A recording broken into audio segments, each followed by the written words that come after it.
Hey yo, Neil. Hey, what's up? I got you. Got you, man.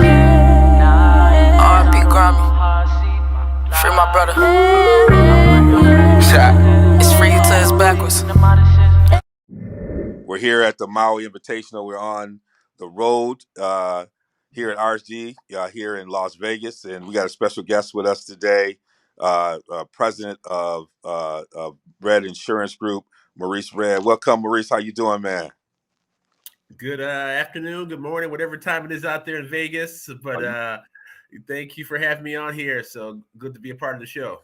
Well, man, we like the little engine that could, and it's really good to have people that are willing to work with us and partners as we've been going up. We've been kind of building this thing over time, and those longtime listeners know that Maurice has even come on and provide a perspective as part of the RSG. He's part of that longer part of the Wu-Tang that we talk about. We have all kinds of affiliates as part of this Wu-Tang of radio journey, but he's just been I think really what's important about what I like to really share with our audience is that these amazing people who have been trying to build careers, former student athletes who are doing some incredible things. So when the NCAA says you go pro other than the sport, it is true. And so Maurice, I'd like to just before we get into like really what your company's doing, because I think it's really doing some important things. As an educator myself, to have a company that's really trying to focus on our well-being, what's happening with us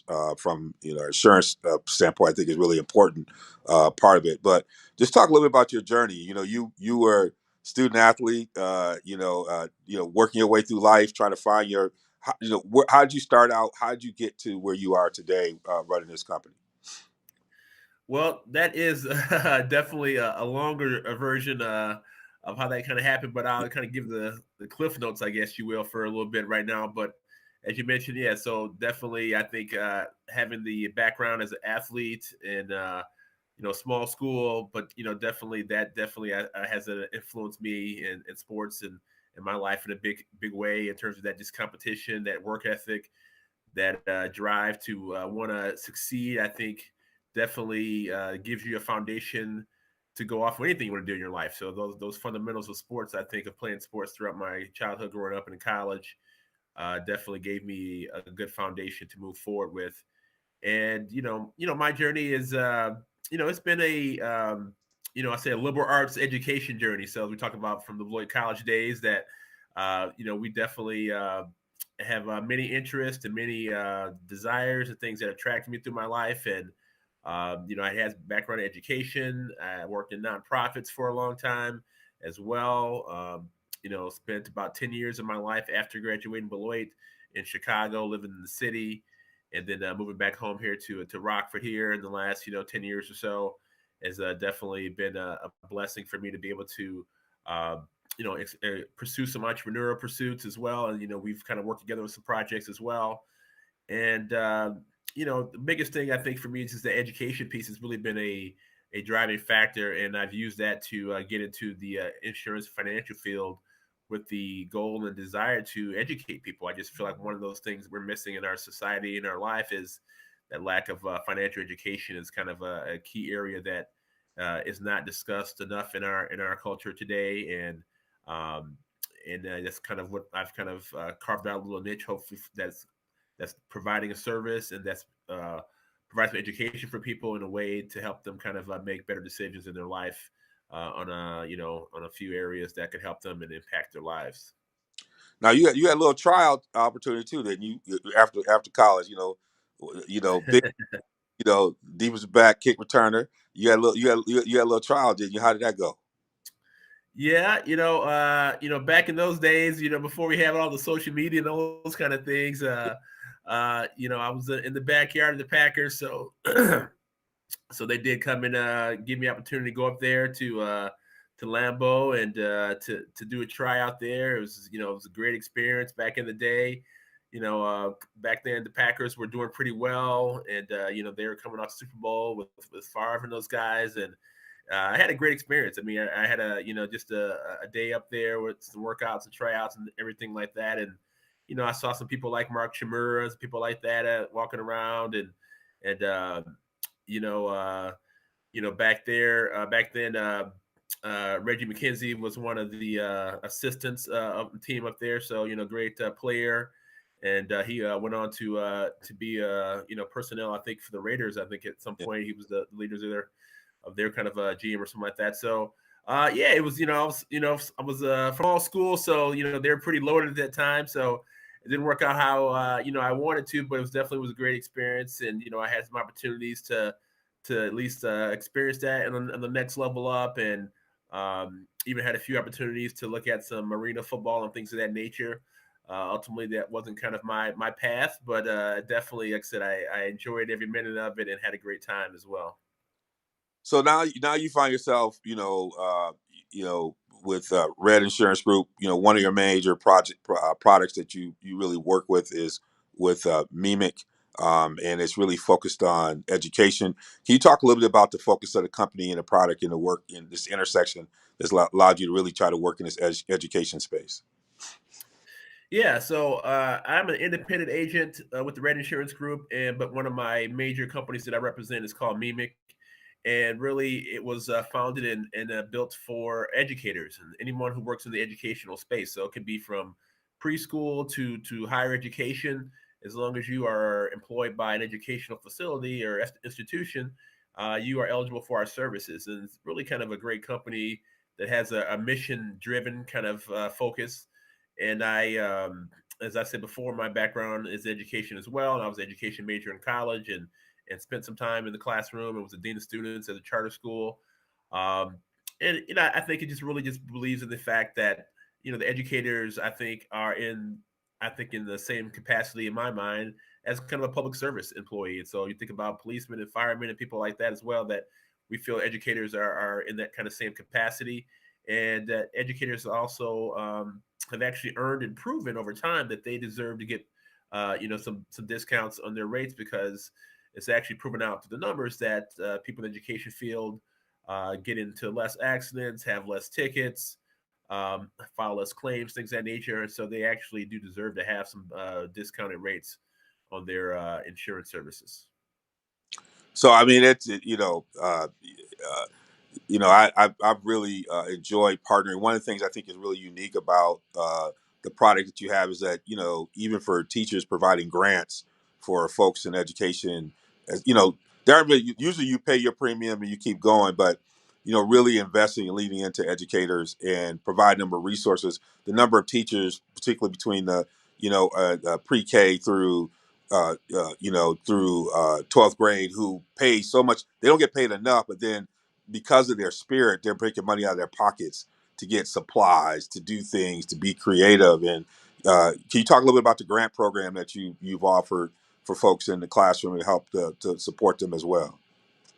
Yeah, definitely. And this is one of the things that really again stands out for this company, what they do, and that again, Mimik once again started in 1950. Excuse me. So it's actually been around for a really long time. And um, about 25 years ago, the company started a foundation to give back to the educational community. And just as you were mentioning before, that we realize and understand that a lot of teachers out there are, taking money out of their own pocket to support their classrooms, whether it be for supplies for themselves or for the students and things of that nature. So the Mimik Foundation started out and has been giving money back to the classrooms and the schools to help support our educational community. And right now, we give out grants. You have 16 opportunities throughout the year to get grants, and we really kind of grants is kind of a loose word. It's kind of more just kind of an enter the win. So kind of more lottery style. We don't want to make more work for educators at this time to have to kind of fill out long applications. A lot of times, it's just kind of you enter the win. You can nominate yourself or nominate your school to receive these grants. And we have a lot of great educational partners. So we work with like Scholastic Books and Lakeshore Learning and some some STEM and tech companies as well in the educational space. To do programmable robots and all types of things in between there to kind of help do some cool things for the educational community. Yeah, so basically every month there's an opportunity for kind of our monthly grants, and then we do a quarterly grant. So again, there's every month and then every quarter, so 16 opportunities throughout the year that you're going to have to do things. And usually we do some bigger things out there as well. So we've done like classroom makeovers, we've done like school staff room lounge makeovers. So we've done some really kind of bigger things out there as well to kind of really give some bigger investments into actually building up, rebuilding or improving. A lot of times we have the staff lounges. Some of those things for some schools are, a little bit dated, maybe going back to the 1980s and 70s decor in some of these places. And so we realized that, that sometimes some infrastructure investments are important for the teachers to kind of have a place where they actually can relax a little bit in between classes or go there for lunch and breaks and those kind of things as well. So we really kind of look at the whole piece there. And again, we do this because we don't really advertise. We don't spend money on discount double checks and stuff like that to pay That's the big fine. name athletes out there. So so we give it right back to the community, and we don't raise our rates or anything like that, so to help pay for those kind of advertising dollars. I love it. I love it. Like one you and I have talked a lot about, and in our own journey. I mean, one of the things that you really said well here early on is that there are communities where these conversations around money don't just happen at the dinner table, and that's where the social capital equity gap exists. It exists in spaces you don't think about, because people who come from more affluent backgrounds, it's almost like osmosis. They're in spaces where it happens. They're hosting dinner parties, and they're sitting around with folks who are talking about things, or they have an opportunity to go in places or do outside activities growing up. And so they don't even think about it. It's just a way of living and knowing, where people are openly talking about these things because they're always being prepared to take over the resources. And so that's part of it. Parents see it as their responsibility. Grandparents see it as a responsibility because these are heir to the throne in some ways. And we don't see that across it. And where it plays out a lot is in sports. Some of those inequities. We have a number, NCAA would talk about the number of first generation college students who are there, and students who come in who are Pell Grant eligible, who are, student athletes. And athletics has always been that avenue in some ways people is to be a part of addressing the poverty gap. And it's a way for people to have access and then do it. So now we see this real athletic empowerment, led by athlete empowerment movement. It's historic, but there's an economic twist that's coming. I think LeBron James and others have really done some unique things in a way that they're thinking about business, they're thinking about money. In WNBA, you have a player who is also an owner. You start to see a sophistication happening. Now we have name, image, and likeness, and so one of the things I know in RSG we're going to begin to look more in is how we can play a role in helping to support and prepare these young athletes as they enter this world. But when you're sitting here thinking about these athletes and the way that they can leverage, from your perspective, what are some of the things that you're hoping that athletes will start to do in terms of beginning to leverage and gain and advance through an economic empowerment lens? Yeah, this is just very fascinating, and I think very interesting how this is all playing out right now. I think it's a great evolution in terms of how our society and just how the sports landscape is moving forward to a point where I think back when we were in college, this is one of those things that people never thought was going to happen.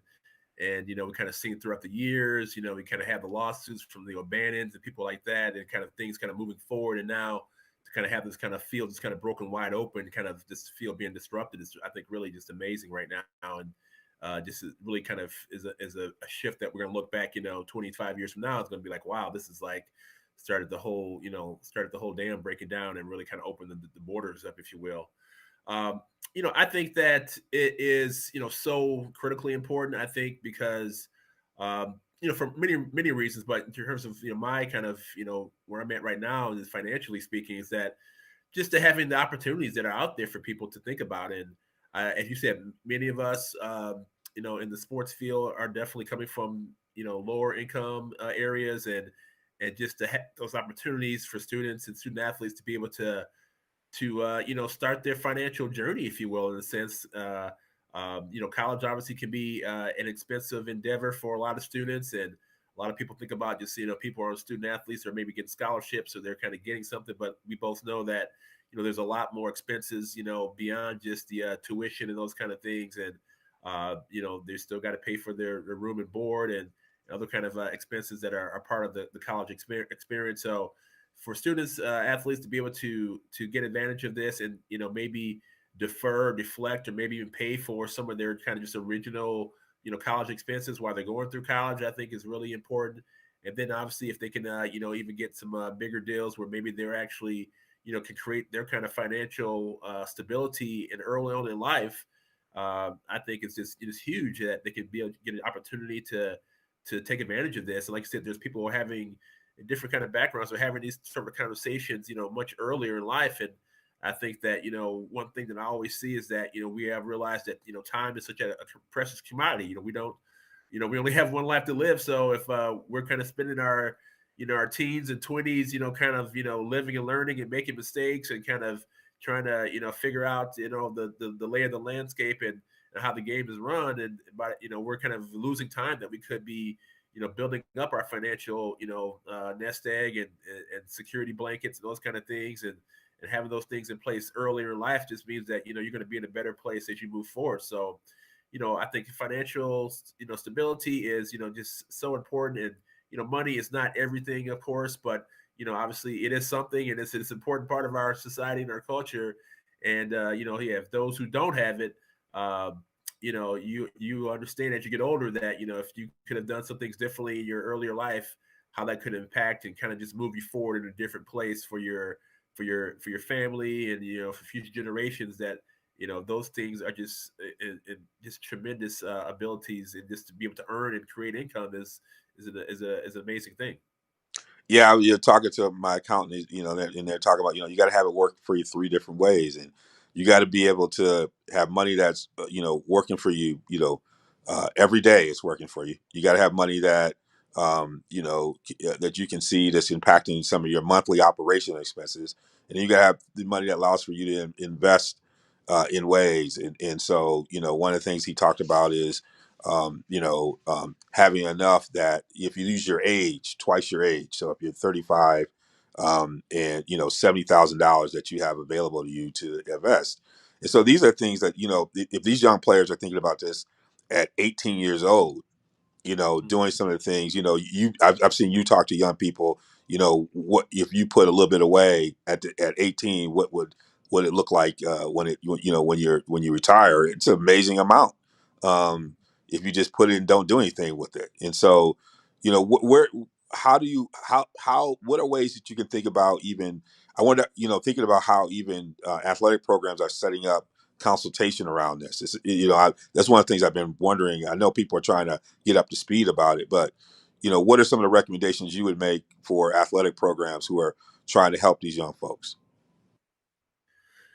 Yeah, I would just say that I think that just the having that financial educational piece to start as soon as possible. And yeah, one of the things that I've talked with younger students about is just the idea that, yeah, if you could, uh, just start saving 10% of what you're making. If you're working at just even while you're in college, you're working at, at a pizza place or a local restaurant or wherever you're working at, just kind of starting that process off as soon as possible, and just realizing that if you can, like we always talk about as you get older, is living, within your means. But especially if you're younger, you can start that process off even sooner.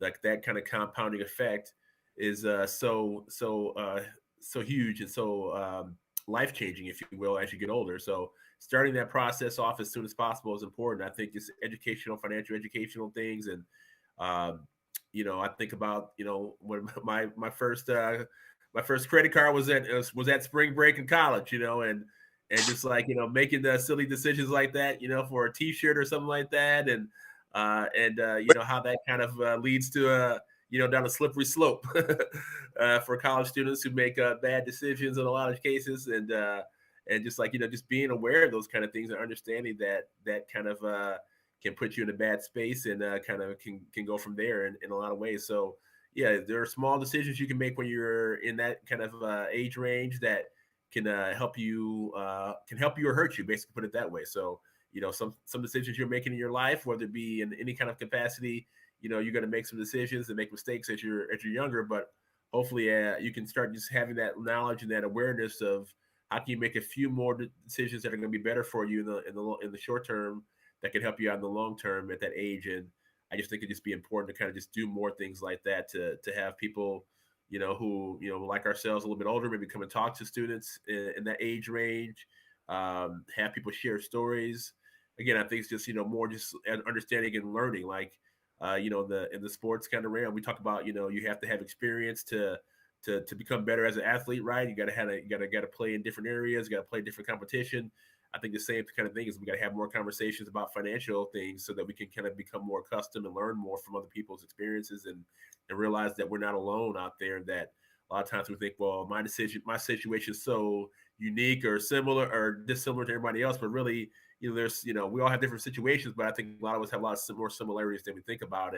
And I think as I go through my life and just talk to people more and more, they always kind of say, like, I wish I would have done this differently when I was in my 20s or when I was in college and those kind of things. And I think a lot of people, if they just kind of heard more stories and realize that what they're dealing with is not as unique as they might think it is, they can learn some things that can help them in the future. You're on the road with RSG at the Maui Invitational. We're here with Maurice Redd, president of Redd Insurance Group. They are our segment sponsor for our opening segments here on the trip, and it's just good to have my guy Maurice with us here this morning to share a little bit about their company and his journey. Before we close, one of the things I want to talk about and kind of mention to this, people may not know that you're a referee, and kind of you've been refereeing for a while, and now more recently, as part of an effort outreach, you are beginning to be able to do some games with the Big Ten, which is a big move. And, I think was it last year they had the first full group. I don't know if that was in a playoff or whatever, all African American crew. And you just think about the history and the makeup of the game.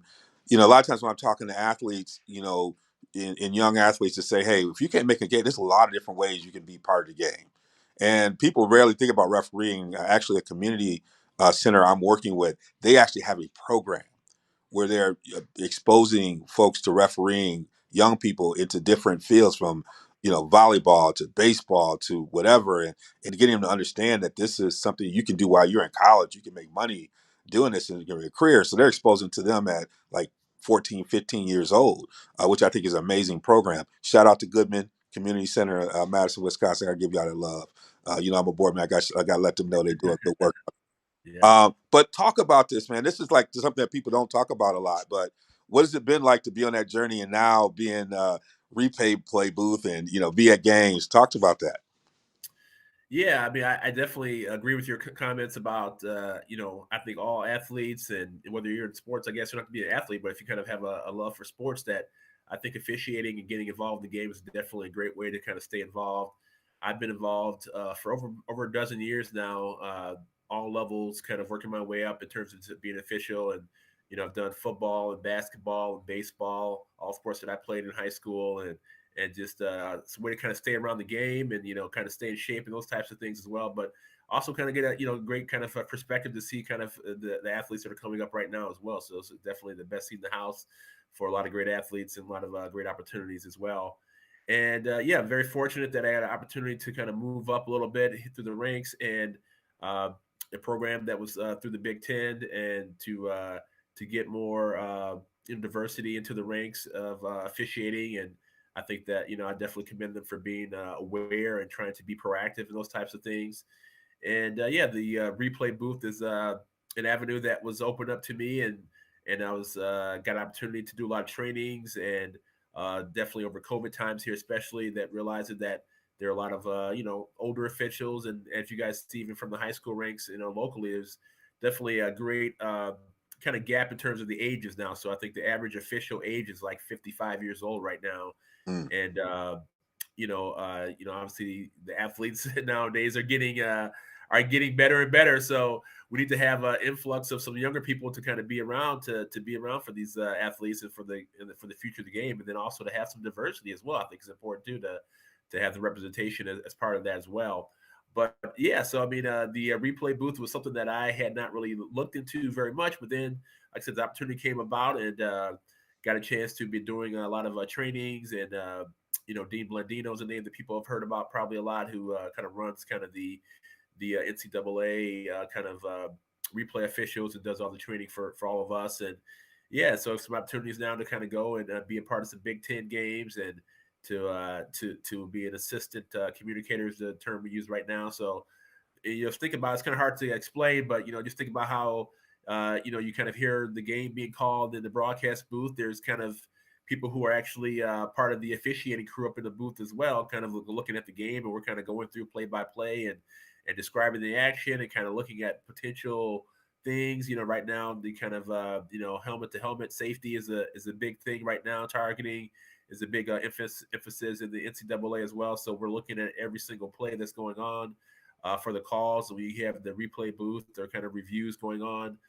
Turnovers, scoring plays, close plays. We're doing that in real live action, and it's been very it's been very interesting to kind of learn about this process and being part of the game in a different way. And I've been really excited about it, and hopefully that more opportunities are coming forward.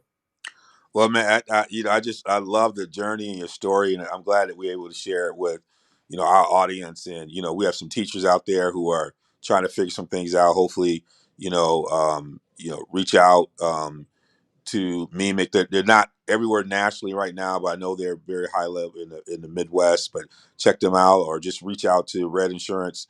In general, there's other ways they can help. But thank you for being a partner, with us in RSG, and being on this run with us, as we're covering the Maui Invitational. With looking forward to, we got Wisconsin against St. Mary's in the championship here later today, and it's going to be it's going to be a barn burner. Both those teams are playing well; they're hot as well, and so it's just been great to be out here in Vegas, and with the support of Redd Insurance Group. So thank you, brother. We appreciate you. Yeah, no problem. Congratulations to you and building up the brand here. I kind of an RSG original OG back in the day. That's so right. I was involved back in the original kind of capacities, and it's kind of congratulations to you for continuing with the dream and moving forward. And we just saw some videos the other day about some of the stuff happening. We did some stuff back in the original. Back up in Madison, so now you're kind of moving out to Vegas and Maui and every place else. So congratulations to you. We definitely support All-Star weekend. We coming NBA All-Star. We got we still coming. That's right. Yeah. We done. That's been the vision. You might see that Redd Insurance Group thing way up there. You're gonna see Mind Match. You're gonna see Bowman Medical Group. It's gonna be a posse rolling up in there. We not through yet. Wrinkle in us. But we gonna put it all together. But yeah, man, you've been with us for a while, and it's good to have you doing it with us in this capacity. It's awesome, man. It's a good thing. So that's what it's all about. Continue moving forward, and everybody uplift themselves, and keep on moving forward. All right. Well, all y'all out there, keep it moving forward. Like he said, we'll see y'all on the other side. All right. Ready for the day the Lord called on me. Them all decisions, man, they all on me. I can't do this away from. Hey, yo, Neil. Hey, what's up? I got you. Got you, man.